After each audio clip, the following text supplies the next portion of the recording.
História do Brasil 1, texto 3, a formação da elite colonial do Brasil, 1530 a 1630. Parte 2. Além disso, a proeminência real do governo geral pode ser vista, por exemplo, na determinação de que as leis ou alvarás régios, depois de registrados e apregoados na Bahia, fossem enviados pelo governador-geral com o translado concertado e assinado por ele aos capitães e provedores de minha fazenda e de outras capitanias das ditas partes, na preocupação de Filipe I de Portugal e de seus auxiliares de que fosse o governador-geral do Brasil o primeiro a receber as informações da mudança dinástica, ou ainda que os capitães-mores nomeados para o Rio de Janeiro fossem empossados nos seus cargos pelas mãos do governador-geral, sendo autorizados a tomar posse diretamente na capitania, apenas na impossibilidade de passarem em Salvador. Infelizmente, uma das maiores lacunas da documentação do período é a correspondência trocada entre o governo-geral e as capitanias, pois além da perda de quase todos os documentos guardados em Salvador do período anterior à invasão dos holandeses, está aqui invasão holandesas, a maior parte dos atuais arquivos quase nada guarda para o período anterior a 1630. Felizmente, porém, podemos contar com as atas da Câmara da efêmera Vila de Santo André e com os documentos da Vila de São Paulo, particularmente atas e o registro geral da Câmara, e com os documentos reunidos em códices pessoais por alguns governadores gerais, como os chamados livros do primeiro e do segundo governo do Brasil, e com a correspondência de Gaspar de Souza para retratar a parte dessa relação entre Salvador e as demais capitanias. Na documentação apontada, verifica-se a intervenção em maior ou menor número e maior ou menor medida do governo geral na administração das capitanias particular, como se pode perceber, por exemplo, no regimento dado em Salvador em 1556, pelo segundo governador-geral Dom Duarte da Costa Abraz de Cubas, capitão de São Vicente, com uma série de instruções que iam das posturas a serem seguidas no que toca ao trânsito pelo interior da capitania, as ordens sobre as obras da alfândega, casas do conselho e pontes que deveriam ser concluídas em Santos. No registro geral da Câmara de São Paulo, também podemos encontrar inúmeros exemplos do controle exercido pelo governador-geral sobre a capitania de São Vicente, por meio de regimentos e instruções sobre os mais diversos assuntos, ou do provimento de cargos, até inclusive com a suspensão do capitão-mor, nomeado pelo donatário, e a nomeação de um substituto. Vale a pena ainda lembrar os regimentos aos capitães-mores do Espírito Santo, Maranhão e Ceará, emitidos pelo governador-geral Dom Luiz de Souza entre 1617 e 1619, por meio dos quais passa instruções pormenorizadas aos futuros capitães-mores sobre a administração das respectivas capitanias. Um outro aspecto do controle exercido pelo governo geral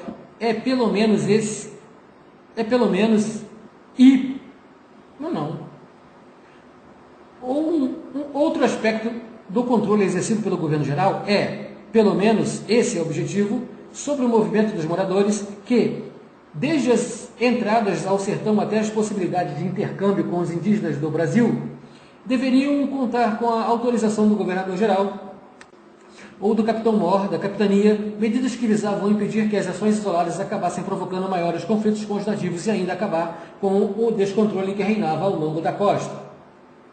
Além disso, apertou-se o controle sobre os direitos reais e também sobre os funcionários subalternos da fazenda, que agora deveriam ir até Salvador prestar conta do que tinham arrecadado em cada capitania, acabando com a liberdade que se irrestia de que esses funcionários gozavam. Por tudo isso, a visão de que as capitanias como a de Pernambuco gozavam de autonomia em face ao governo geral não corresponde à realidade. A capitania de Duarte Coelho conseguiu manter certa autonomia apenas enquanto viveu o primeiro donatário, possivelmente por deferência da coroa à obra deste. Depois, cada vez mais a coroa, por via governo geral, passou a interferir na administração local, inclusive nomeando vários capitão-mores durante a menoridade do donatário, entre pelo menos 1593 e 1614, ou com a permanência por largos anos dos governadores gerais na capitania no início do século XVII, fazendo que a família donatorial empreendesse uma enorme luta, não para defender a autonomia, mas simplesmente para garantir suas prerrogativas básicas. O ponto alto dessa luta foi na segunda metade da década de 1610 e início da seguinte: quando Matias de Albuquerque retomou o governo da capitania para a família donatorial, entrando em conflito com o governador-geral Dom Luiz de Souza em 1627 e 1621. Entre 1617 e 1621, e seus representantes em Pernambuco.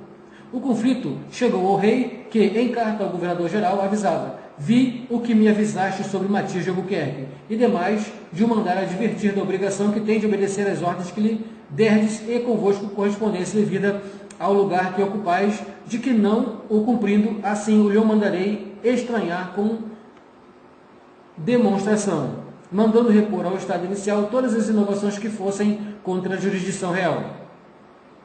Por tudo isso, mesmo Caio Prado Júnior, um dos autores que defendem a ideia da ampla autonomia das capitanias frente ao governo geral, afirma que não se deve subestimar o poder e a autoridade dos governadores, abre aspas, nem mesmo reduzir-lhes a expressão na vida administrativa da colônia. Não somente nas atribuições são consideráveis, como ainda o simples fato de representarem e encarnarem a pessoa do rei e terem dificuldades de se manifestar como fossem o próprio monarca. É circunstância que basta, no sistema político da monarquia absoluta de Portugal, dar a medida do papel do relevo que ocupam. Fecha aspas. Dessa maneira, o governo geral, ao longo da segunda metade do século XVI e os primeiros anos do seguinte, passou a desempenhar um papel central na montagem do processo de colonização do Brasil, momento em que, como veremos, estavam sendo alçadas as bases do antigo sistema colonial. Nessa conjuntura, a luta contra os povos indígenas e seus aliados estrangeiros teve um papel primordial, pois foram estas guerras que possibilitaram a conquista de novas terras e escravos para a expansão da agricultura e beneficiamento da cana-de-açúcar. Alicerce econômico do processo de colonização e fundamento de uma elite nascente na colônia, em sua maioria diretamente envolvida no processo da conquista. Sob o aspecto da conquista territorial, o período pode ser dividido do ponto de vista das guerras do ponto de vista das guerras ocorridas em dois momentos: um defensivo e outro ofensivo. No primeiro que, grosso modo, duraria entre a chegada de Tomé de Souza, 1549, e o fim do governo de Mensah, com sua morte em 1572. A preocupação prioritária era garantir a defesa das áreas ocupadas com pequenas expansões em torno dos núcleos estabelecidos. Além destas, apenas uma única nova conquista de vulto, que foi a do Rio de Janeiro, que, como se sabe, foi muito mais uma resposta à presença francesa do que uma iniciativa originariamente lusa, tanto assim que em 1560 a fortaleza francesa foi arrasada e a região abandonada, só sendo ocupada definitivamente em 1565, dado o temor de que os franceses voltassem a ocupar a Baía da Guanabara. O segundo momento, que começaria depois da morte de Mensah, ou um pouco depois, seria marcado por uma retomada da ofensiva por parte dos portugueses e iria aproximadamente até 1630. Nesse momento, os portugueses, com as forças e recursos retirados das capitanias primitivas, particularmente as de Pernambuco e da Bahia, iniciaram uma etapa de conquistas.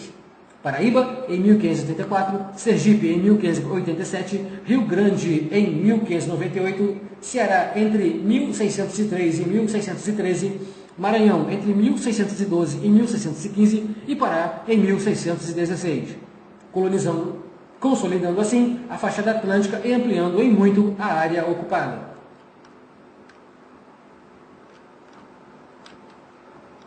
Defesa, povoamento e economia.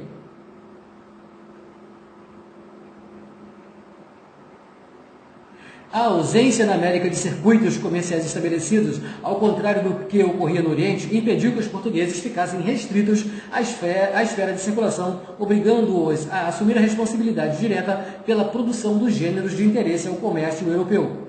Essa situação não permitiu que o modelo do Império Oriental fosse seguido nas partes do Brasil, pois manter uma extensa rede de fortalezas que dominassem os principais pontos estratégicos com enorme dispêndio material e humano para defender o escambo do pau-brasil não teria o menor sentido, nem viabilidade econômica. Tampouco a ocupação do Marrocos servia de modelo, pois nessa região, pequena e próxima a Portugal, as praças fortes portuguesas serviam de baluartes na defesa do reino e de suas navegações, sendo, portanto, meros enclaves com pouca relação com a terra e completamente independentes do socorro permanente no reino, onerando sobremaneira os cofres régios. Enfim, um verdadeiro sorvedouro de recursos financeiros e humanos que não interessa reproduzir em outras partes. Assim, para a coroa, o Brasil não poderia tornar-se outro Marrocos, da mesma forma que não poderia ser outra Índia. Na América, a colonização encetada pelos portugueses seguiu muito mais o modelo antes utilizado nas Ilhas Atlânticas, arquipélago dos Açores e Madeira, com o desenvolvimento de uma economia agroexportadora. Dessa forma, resumidamente, o domínio das terras americanas reivindicadas pela coroa portuguesa exigia, como vimos anteriormente, o povoamento, e este, por sua vez, exigia, por um lado, a montagem de uma estrutura administrativa, e por outro, o desenvolvimento econômico necessário para fornecer o suporte material para o sucesso da colonização. Empreendimento que demandava recursos que os donatários encarregados pela coroa, num primeiro momento, para executar a tarefa, não possuíam nem poderiam obter no pau-brasil, que em virtude do estágio régio os beneficiava pouco. Nessa conjuntura, o produto escolhido para viabilizar a empresa colonial foi o açúcar, aproveitando-se, entre outros fatores, das boas condições do solo apontadas por Caminha na célebre passagem.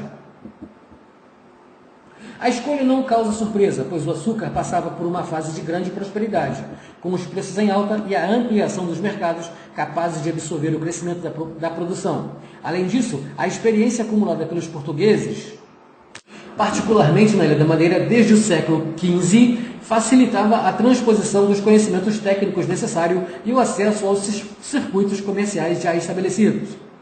Consequentemente, as iniciativas colonizadoras empreendidas pelos donatários na segunda metade da década de 1530 já se estruturaram centralmente na produção açucareira, relegando para o segundo plano o extrativismo do pau-brasil, que vinha sendo explorado desde as primeiras expedições do conhecimento no início do século XVI. As cartas dos primeiros donatários deixam clara essa associação entre açúcar e a colonização de novas áreas. De Pernambuco, Duarte Coelho contava ao rei que, depois de pacificar a terra, deu ordem para se fazer engenhos de açúcar, que de lá, Portugal, trouxe com tratados. De Porto Seguro, Pedro do Campo Tourinho prometia ao monarca, após pedir a real ajuda, tanto que os senhores de engenho se acabarem, Vossa Alteza terá aqui um novo reino e muita renda. E num último exemplo da fracassada capitania de São Tomé, no atual norte fluminense, Pedro de Góes explicava ao sócio que os índios, sob as ordens de seus feitores, plantavam roças para que, quando vier gente, ache já que comer e canas é mais necessário para os engenhos. Entretanto, faço eu cá no mar 2 engenhos de cavalos que moíam deles para os moradores e outro para nós somente. E isso, para o presente, os entreter. Fecha aspas. Tantas aspas dentro de aspas. Em outro sentido, a capitania de Itamaracá, praticamente abandonada pelos donos, sem recursos para iniciar a produção do açúcar, pouco se desenvolveu nesse momento, transformando-se no centro de resgate do pau-brasil e sendo dominada pelos feitores dos armadores que, segundo Duarte Coelho, tumultuavam a costa, além de oferecer refúgio aos criminosos que fugiam de Pernambuco. Assim, o contraponto brasileiro do açúcar e do pau-brasil revela uma série de opções adotadas no início do processo colonizador. O extrativismo do pau-brasil não contribuía para a fixação dos núcleos populacionais, levando a um certo nomadismo, sempre à procura de áreas ainda não exploradas. Além disso, por constituir-se num estanco régio, sua exploração era arrendada a comerciantes cujos feitores, sem maiores preocupações ou vínculos com a ocupação das terras próximas às áreas do corte da madeira, acabam por provocar inúmeros conflitos com os índios, como visto anteriormente. Já o açúcar, sedentário, exigia não só o plantio de cana-de-açúcar, como também o seu beneficiamento, gerando a construção de engenhos. Esses, como veremos adiante, transformaram-se em importantes focos de ocupação e na defesa do território. Dessa forma, pode-se dizer que o sucesso do empreendimento colonial nas partes do Brasil dependia do sucesso da economia açucareira e vice-versa. Contudo, a economia açucareira, após um começo promissor, sofreu um duro revés. A resistência indígena praticamente destruiu os esforços iniciais na maioria das capitanias em meados da década de 1540. Portanto, coube ao governo geral, criado em fins de 1548 com a finalidade de defender os núcleos portugueses já instalados e garantir o processo de colonização, a tarefa de recomeçar a montagem da economia açucareira, base de sustentação econômica da nascente colônia, pois mesmo com a maior participação da coroa, a necessidade de viabilidade interna se mantinha. A coroa, já extremamente sobrecarregada, não poderia arcar com todos os custos do império. Por isso, ao mesmo momento em que ao momento em que Tomé de Souza era enviado para fundar a cidade de Salvador, D. João III ordenava que parte das fortalezas da costa do Marrocos fossem abandonadas. O Brasil, de fato, não poderia se tornar outro Marrocos. Era necessário que um setor de moradores pudesse prestar os serviços exigidos, sem dependência da fazenda régia, na esperança de que tais serviços revertessem em honras e mercês diversas. Logo, a política de desenvolver os vassalos no empreendimento continuou a ser essencial e foi implementada pela coroa, particularmente por meio das instruções dirigidas ao governo geral, as quais acabariam favorecendo o surgimento de uma elite colonial residente e também de setores médios. O primeiro problema era como atrair moradores dispostos a correr riscos da enorme tarefa, repleta de desafios. A prática de enviar degredados não bastava, era preciso oferecer contrapartidas que incentivassem a vinda dos moradores, como, por exemplo, a distribuição de terras e isenções de tributos e o apoio à construção de engenhos e aos lavradores de cana. O primeiro problema era como atrair moradores dispostos a correr os riscos da enorme tarefa, repleta de desafios. A prática de... Correção. Já li isso aqui. Parágrafo 2. A carta régia enviada por Pedro... Tá danado aí. Onde eu parei aqui? A carta régia enviada a Pedro Anes do Canto, em Angra, nos Açores, é um bom exemplo dessa política de incentivo. Nela, o rei, após relatar que a cidade de Salvador já estava muito forte e defensável, e que a terra era grossa e fértil, afirmava que, havendo gente em abastança, que a plante, granjeie e fará nela muito proveito, e a terra se enobrecerá muito. Oferecia embarcações e mantimentos e todas as pessoas que se quisessem ir viver nas ditas partes do Brasil, e além disso, lhes serão dadas pelo dito Tomé de Souza terras que plantem e aproveitem livremente, sem delas pagarem mais do que o dízimo a Deus. Assim, sem dúvida, o maior incentivo utilizado para atrair os moradores para a América foi a ampla oferta de terras brasileiras. Além disso, a possibilidade de obtenção de escravos e a participação, em maior ou menor medida, na economia do açúcar também deveriam servir como atrativo. As terras portuguesas do Novo Mundo foram desde o início do processo incorporadas ao matrimônio régio e doadas pelo monarca e por seus agentes, na forma de sesmarias, segundo as normas das ordenações do reino e das instruções específicas, cujo primeiro exemplo é a autorização dada a Martim Afonso de Souza. A distribuição e o aproveitamento das terras foi uma preocupação constante da coroa ao longo do período estudado. Com a criação das chamadas capitanias hereditárias, o monarca previdente determinou, nas cartas de doação, que no máximo 10 léguas das terras da capitania deveriam ficar diretamente para o donatário, incluindo nessas as de sua mulher e de seu herdeiro, pois as demais darão e poderão dar e repartir todas as ditas terras da sesmaria a quaisquer pessoas de qualquer qualidade e condição que sejam eles bem parecer, livremente, sem foro, nem direito algum, somente o dízimo de Deus.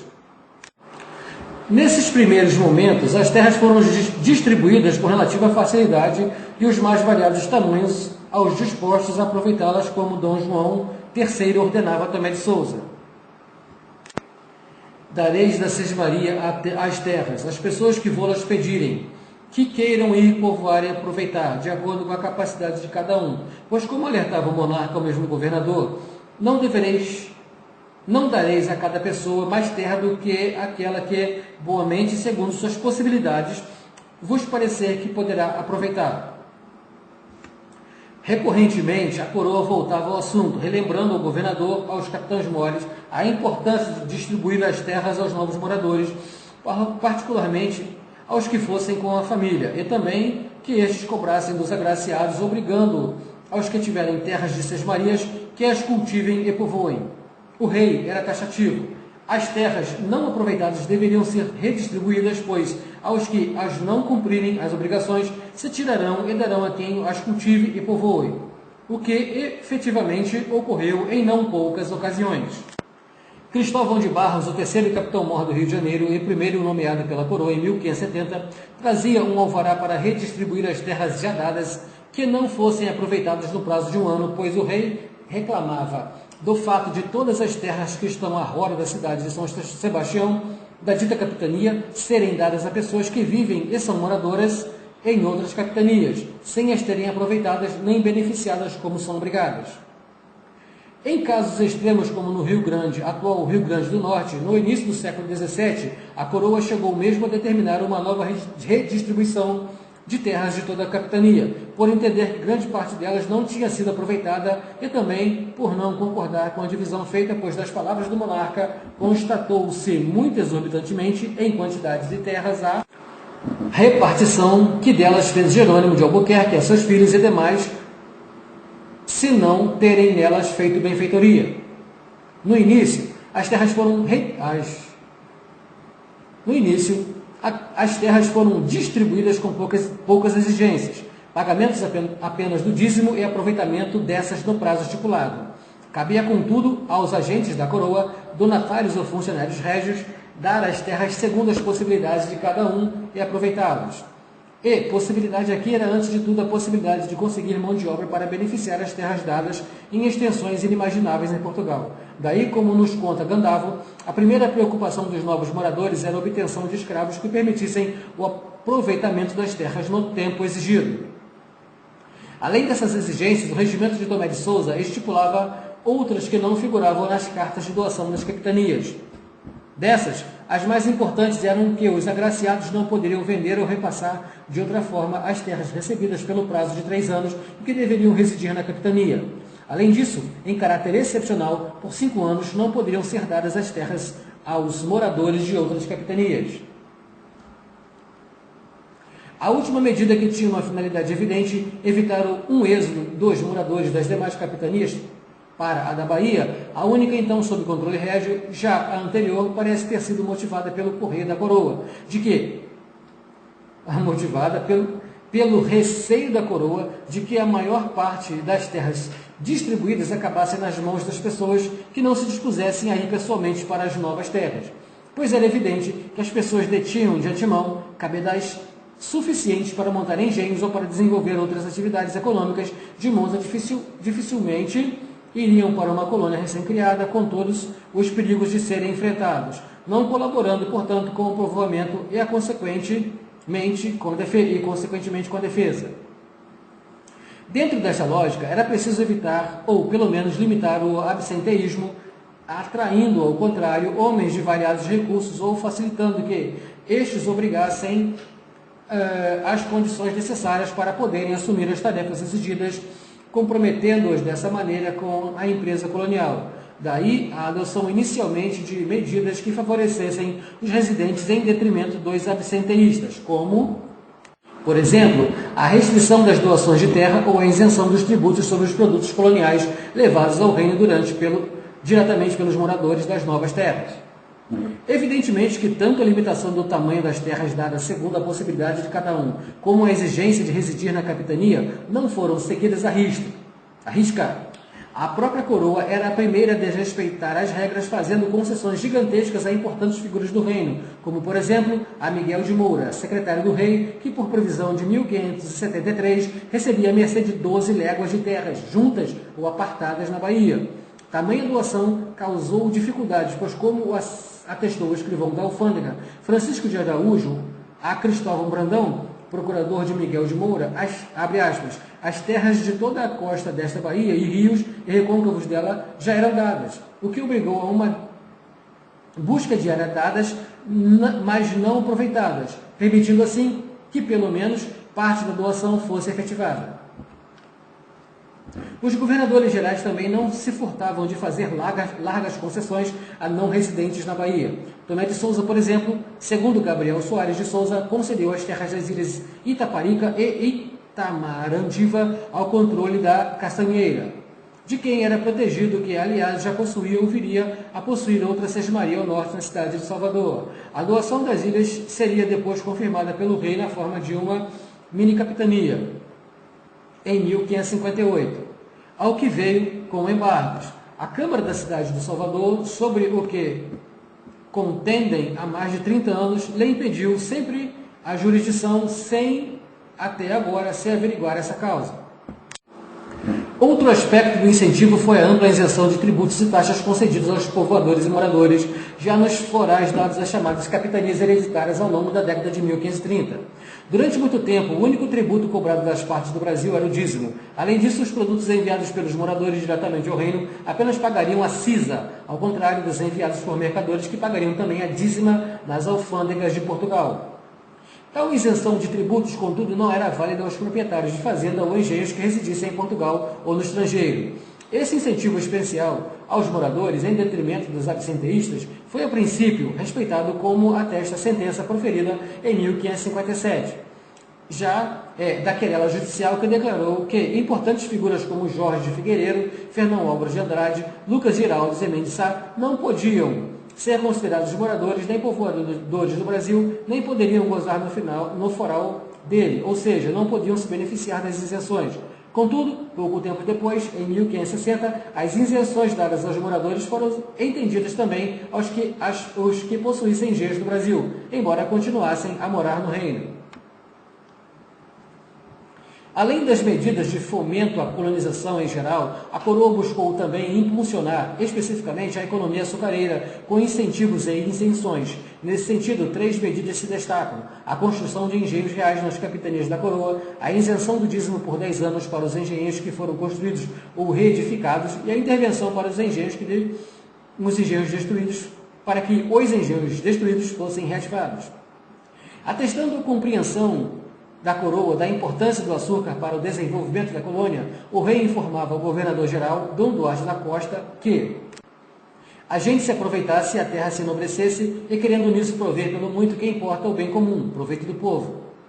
A questão percebida pela coroa, que era que nenhum morador da capitania da Bahia poderia naquele momento arcar com o alto investimento exigido para a construção de um engenho e, na falta de engenhos, de nada adiantaria aos moradores plantar cana-de-açúcar, dificultando assim o desenvolvimento local. Para superar essas dificuldades, o monarca, em seguida, na citada carta, dava instruções para a construção de um engenho real à custa da Fazenda Régia. Tal engenho, de fato, foi construído, tendo sido concluído no princípio do governo de Mendes Sá, e, por ser o único engenho em funcionamento naquele momento, deu um enorme impulso para a economia açucareira do Recôncavo de Salvador, permitindo o surgimento de outros engenhos, como veremos em outro momento deste trabalho. A coroa tentou repetir a iniciativa nas capitanias do Rio de Janeiro e da Paraíba, mas, ao contrário do que tudo indica, apenas o engenho real da Paraíba entrou plenamente em funcionamento. Ainda dentro da política de fomento à economia do açúcar, a coroa determinou por meio de sucessivos alvarás, dados a partir de 1551, que os engenhos construídos ou reedificados gozassem de isenção do pagamento do dízimo por certo prazo, que depois acabou fixado em 10 anos. O governo geral ainda impulsionava a reforma dos engenhos destruídos nas guerras com os índios, orientando, por exemplo, por meio de uma provisão do provedor-mor Antônio Cardoso Barros, os provedores de Santo Amaro e São Vicente, para que garantisse o conserto dos engenhos parados da capitania, inclusive tomando mesmo a iniciativa de reparos quando os proprietários não o fizessem. Por fim, vale a pena também destacar a preocupação da coroa com os lavradores de cana, que tiveram sua relação com os senhores de engenho regulamentada já no regime de Tomé de Souza, de 1549, que enfaticamente prescreveu: 2 pontos. O senhorio delas, terras do engenho, será obrigado no dito engenho lavrar os lavradores e as canas de suas novidades, safras, e por-lhes lavrarão os senhorios dos ditos engenhos, aquela parte que vos parecer bem, de maneira que fique o partido favorável aos lavradores, para que eles, com melhor vontade, folgarem de aproveitar as terras. O favorecimento dos lavradores de cana preconizado pela coroa é mais um bom exemplo da preocupação com o povoamento efetivo das terras, pois o ponto de vista econômico pouco importaria para a coroa se a produção do açúcar estivesse concentrada na mão de poucos grandes proprietários ou fragmentada entre pequenos, médios e grandes proprietários. Porém, do ponto de vista da defesa das novas terras, a consolidação dos setores médios, exemplificados nesse momento pelos lavradores de cana, comprometidos com a empresa, ampliaria a possibilidade local de recrutamento de quadros para as atividades militares e administrativas. A compreensão de tal dinâmica é fundamental para entendermos todo o processo de colonização subsequente, pois a produção de açúcar tornou-se o principal meio de financiar a defesa das terras. Defesa esta que, contudo, exigia povoamento comprometido com a empresa colonial. Rapidamente, o sentido dominante da ocupação tornar-se-ia a exploração econômica. Entretanto, a ênfase inicial, a fixação de povoadores, deixaria suas marcas na estrutura sócio-jurídica econômica da colônia. Sócio-jurídica econômica da colônia, favorecendo a criação de uma elite colonial residente associada à coroa, fato que condicionará o desenvolvimento posterior da colônia. Aqui que começa a elite. Assim, ou então a ficha começou a cair agora. Assim, nesse processo que combinou a montagem da estrutura produtiva e a gênese da elite colonial, a administração régia das partes do Brasil ocupou um papel destacado com seus membros, atuando muitas vezes no mesmo tempo no papel de colonizadores e de colonos. Situação magistralmente exemplificada em Mendes Sá, que era simultaneamente a maior autoridade e provavelmente o maior senhor de engenho da colônia. Fato que não causa espanto, pois a participação na administração colonial foi nesse período uma das formas mais importantes de engenho na colônia. Engenho da colônia. Fato que não causa espanto, pois a participação na administração colonial nesse período foi uma das formas mais importantes de inserção na nascente elite colonial, graças às amplas possibilidades de constituição de patrimônio que ela oferecia aos seus membros. Capítulo 4. A administração colonial. Os moradores do Rio Grande pediram modo de governança e se lhes concedeu no ano de 1611, pelo governador Dom Diogo de Menezes, o qual, com parecer da relação, elegeu o juiz, um vereador, escrivão da Câmara, procurador do Conselho e procurador dos Índios, e assim vivem hoje, de que se tem dado aviso a sua majestade. Diogo de Campos Moreno. O governo da colônia. O padre Antônio Vieira foi um dos maiores críticos da administração colonial, com a qual tinha sérios atritos, particularmente com relação à questão da escravidão indígena. Vieira condenava a cobiça e a corrupção, e em sermão pregado na matriz de Belém do Pará, em 1656, na ocasião em que chegou a nova de se ter desvanecido a esperança das minas, com grande esforço tinham ido descobrir, tentava confrontar os moradores, descrevendo as consequências que tal descoberta, se bem sucedida, teria trazido. Quantos ministros reais e quantos oficiais de justiça, fazendo de guerra, vos parece que haviam de ser mandados cá para a extração, segurança e remessa deste ouro e prata? Uma pergunta. Se um destes poderosos, outra pergunta, hein? Se um destes poderosos tem experimentados tantas vezes, que bastou assolar o Estado, que fariam tantos? Não sabeis o nome do serviço real contra a interação dos mesmos reis, quanto se estende cá ao longe e quão violento e é insuportável? Outra pergunta. Quantos administradores, quantos provedores, quantos tesoureiros, quantos almoxarifes, quantos escrivães, quantos cortadores, quantos guardas no mar e na terra, e quantos outros ofícios de nomes e jurisdições novas se haviam de criar ou fundir com estas minas para vos confundir e sepultar nelas? É outra pergunta.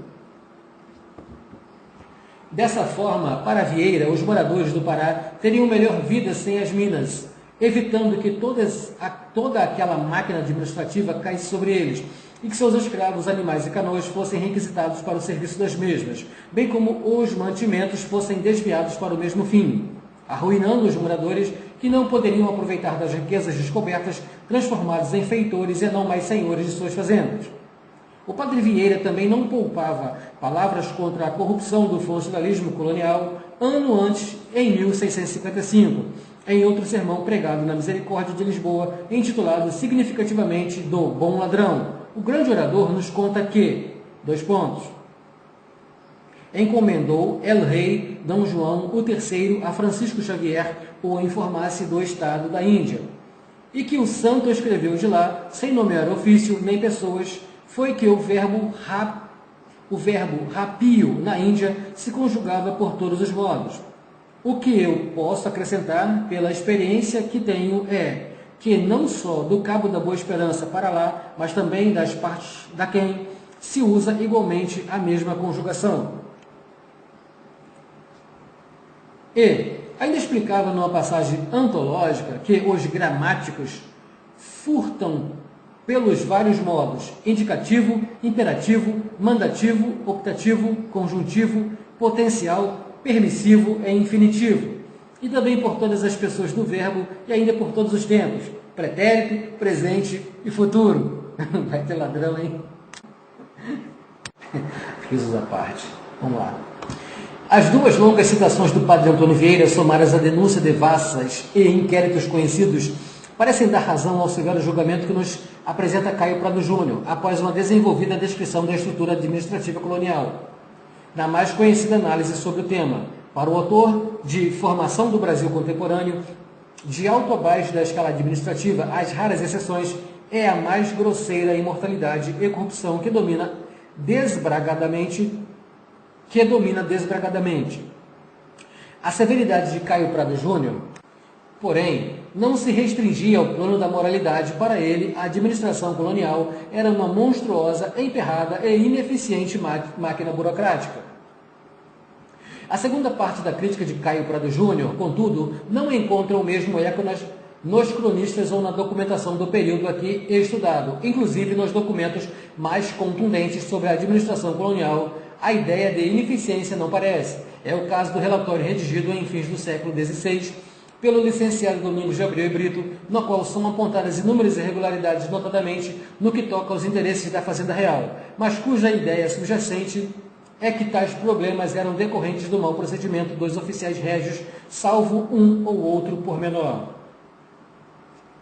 A administração colonial em si, contudo, ainda permanece muito mal estudada. A maioria dos trabalhos intitulados Histórias Administrativas ou dedicados ao tema, na prática não aprofundam o estudo da administração propriamente dita, limitando-se a comentar os documentos mais conhecidos, como, por exemplo, a Carta de Doação de Duarte Coelho e o Regimento de Tomé de Souza, descrevendo leis, alvarás e outros documentos oficiais, sem que uma análise da realidade concreta ou ainda apenas relatando os atos dos governantes em geral, tornando-se dessa forma mais uma história do Brasil, entre tantos, do que um estudo sobre a administração propriamente dita.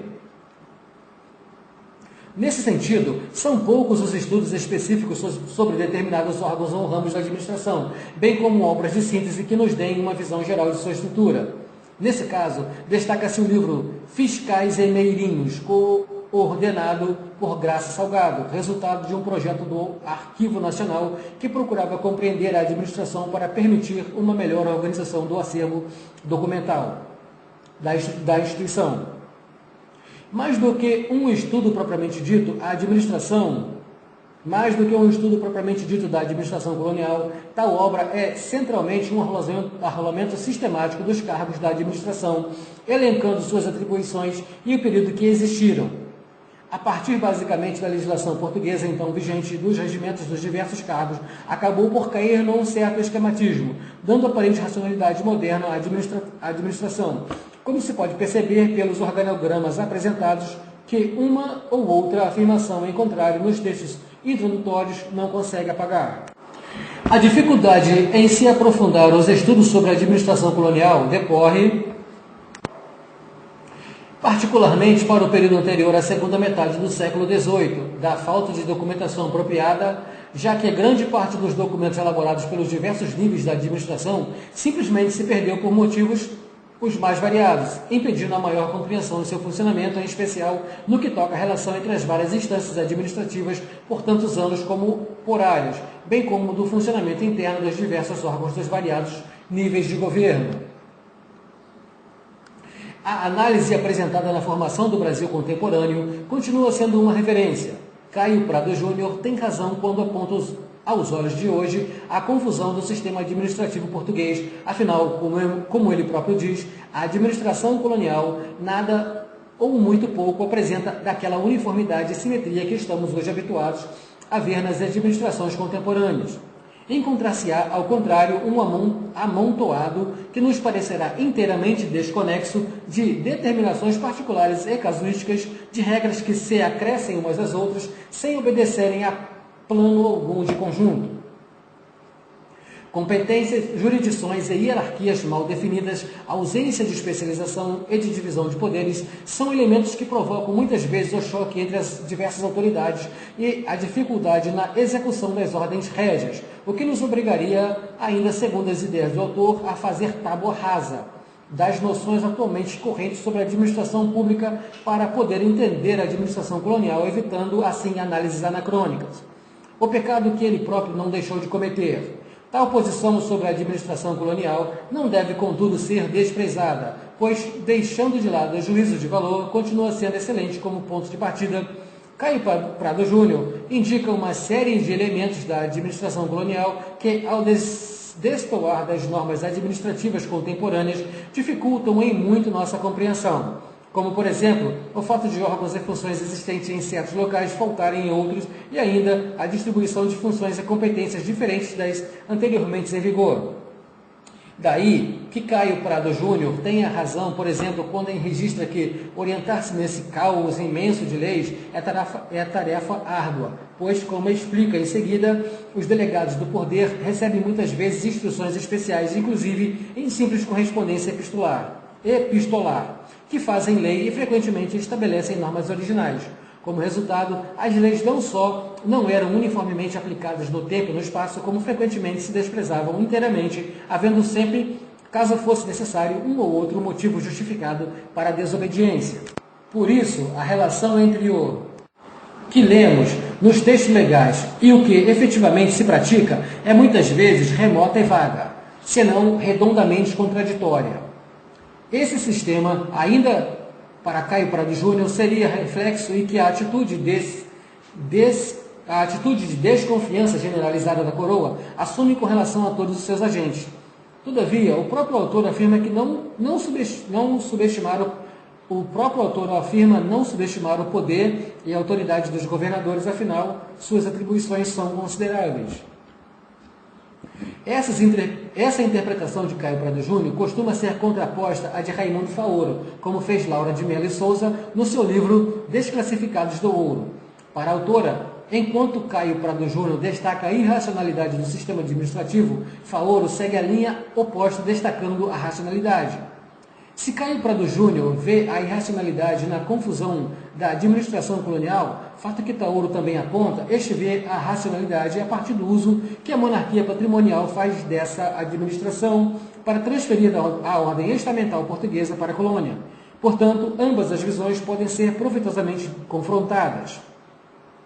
Assim, deixando de lado o uso que a coroa fez da administração colonial e as ideias de Faoro, e atendo-se particularmente à administração propriamente dita, podemos relativizar as críticas feitas por Caio Prado Júnior e outros autores de que o sistema administrativo fora transposto mecanicamente para a colônia, pois, como vimos, ele não só sofreu constantes reformas visando a uma maior adequação à realidade encontrada, como também apresenta características próprias, das quais a mais importante foi a criação do governo geral, que não seguia nenhum modelo metropolitano. Nosso interesse no âmbito desse trabalho, contudo, não é pela estrutura administrativa colonial propriamente dita, mas sim pela relação entre formação da elite colonial e a administração das partes do Brasil nos primeiros tempos da colonização. Ao contrário de Caio Prado Júnior, que analisava a administração a partir dos últimos anos do período colonial, vemos aqui apresentar um esboço do que foi o governo da conquista no período, para, em seguida, no próximo item desse capítulo, apresentar a evolução da estrutura administrativa colonial entre aproximadamente 1530 e 1630, seguindo uma ordem cronológica, destacando as mudanças ocorridas e os principais problemas enfrentados.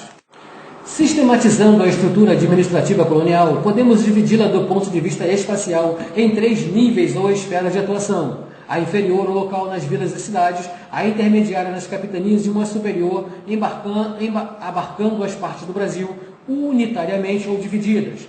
Tal esquema na prática não era rígido, não impedindo, por exemplo, que muitas vezes a Câmara da principal cidade ou vila de certa capitania acabasse por inferir no governo de áreas muito superiores ao seu próprio termo, inclusive sobre áreas das capitanias vizinhas. ou que as capitanias mais importantes, como a de Pernambuco ou posteriormente a do Rio de Janeiro, tentassem subordinar as capitanias vizinhas.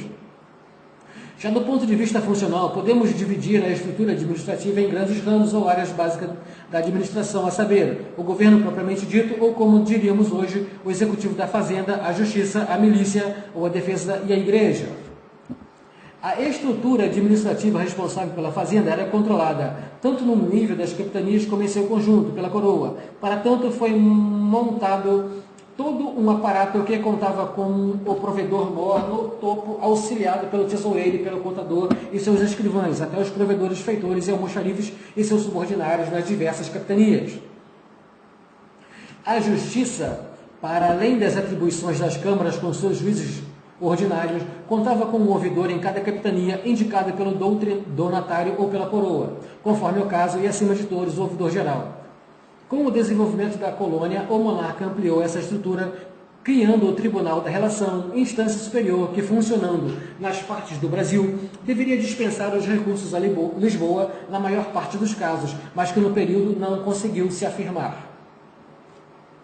Paralelamente, o desenvolvimento da colônia e seu incremento populacional levaram, segundo as normas expressas das ordenações do reino, à criação em algumas vilas ou cidades da colônia de juízes de órfãos e de provedores da fazenda dos defuntos e ausentes, estes encarregados de zelar pelos bens dos mortos e pela execução dos testamentos. O ramo militar da administração só surgiu como corpo autônomo em fins do século XVI, ganhando destaque no XVII, com as guerras contra os holandeses. Até então, a defesa era uma tarefa confiada a todos os moradores aptos e comandada pelos próprios governantes. Com a criação das ordenanças, a defesa ganha mais organicidade, mas ainda não se constituiu enquanto ramo especializado. O aparato militar começa a se delinear na virada do século, quando os primeiros contingentes de soldados pagos pela coroa são enviados para guarnecer pontos mais importantes da colônia, e com eles se forma um corpo de oficiais das mais variadas patentes, mantendo-se, contudo, a dependência do auxílio dos moradores e dos indígenas aliados nas guerras coloniais. A Igreja no ultramar português, graças ao regime do padroado régio por meio da Ordem de Cristo, tornou-se na prática um setor de administração nomeado, dirigido, pago e pago pela coroa, a quem deveria satisfação pelos seus atos, inclusive sob ameaça de sanções. Isso valia tanto para o clero secular como, em parte, para o regular, que também recebia subvenções régias e se associavam, em muitos casos, aos projetos da coroa. Desnecessário aqui destacar o peso da Igreja e da vida religiosa nos séculos XVI e XVII, e sua importância para a sociedade da época. A Igreja ocupava um papel de controle das populações em geral, em especial com a Inquisição. No ultramar, a conversão dos povos era o maior fundamento ideológico para a legitimação da conquista e dominação. A Igreja na colônia também possuía sua hierarquia. No topo, o bispo da Bahia e abaixo os vigários nas diversas vilas e cidades. Posteriormente foram criadas duas prelazias, uma para o norte, com sede na Bahia, e outra para o sul, no Rio de Janeiro. Sendo seus responsáveis designados administradores eclesiásticos, tais instâncias gozavam de certa autonomia frente ao bispo de Salvador, mas não possuíam todas as prerrogativas deste, mantendo um status subalterno. Na realidade, o funcionamento das diversas instâncias de poder na colônia era mais complexo que estes esquemas, pois, em primeiro lugar, não havia uma separação dos poderes como entendemos hoje. Assim, o governador-geral, por exemplo, como representante do rei, era o responsável, em última instância, pelo que chamaríamos de executivo, como pelo judiciário. O ouvidor-geral, embora tivesse certa autonomia, lhes era subordinado. Com a criação do Tribunal da Relação, embora o governador-geral não voltasse nem assinasse as sentenças, cabia-lhe o papel de regedor do tribunal, que dava-lhe considerável poder. Tampouco havia uma especialização ou uma formação específica para cada um dos ramos da administração, salvo a Igreja. Dessa maneira, as pessoas podiam ser empregadas em qualquer dos ramos, e muitas vezes ao mesmo tempo, como por exemplo o capitão de uma capitania pouco desenvolvida podia acumular funções de ouvidor, e o ouvidor em geral serviu também durante muitos períodos o posto de provedor-mor. Até mesmo os membros da Igreja podiam ser chamados em certos momentos a desempenhar outros papéis na administração, como, por exemplo, o bispo de Salvador, que era presença constante nos governos gerais interinos. No caso das funções militares, a ausência de um corpo militar autônomo no período transformava todos os moradores em soldados. Situação até então recorrente, dado os enfrentamentos inerentes a uma região de conquista recente, cercada de inimigos e sujeita a ataques externos. Para as mais variadas missões de defesa ou de novas conquistas, podiam ser designados quaisquer dos membros da administração, como provedores mores, ouvidores gerais, bispos, entre outros. Exemplo disso são os conhecidos casos de Cristóvão de Barros, provedor mor, conquistador de Sergipe, de Martim Leitão, ouvidor geral, responsável pela ocupação da Paraíba, ou do bispo Dom Marcos Teixeira, que foi grande comandante da resistência aos holandeses em 1624, na Bahia. Outro aspecto importante é a falta de uniformidade administrativa. Certos cargos são encontrados em algumas capitanias e não em outras, sem qualquer lógica aparente, ou ainda, no caso das capitanias com sedes muito próximas, como Pernambuco, Itamaracá, ou São Vicente, Santo Antônio e Santo Amaro, onde podemos encontrar pessoas servindo o mesmo cargo em ambas as capitanias ao mesmo tempo. A montagem da administração vai ficar para a parte 4.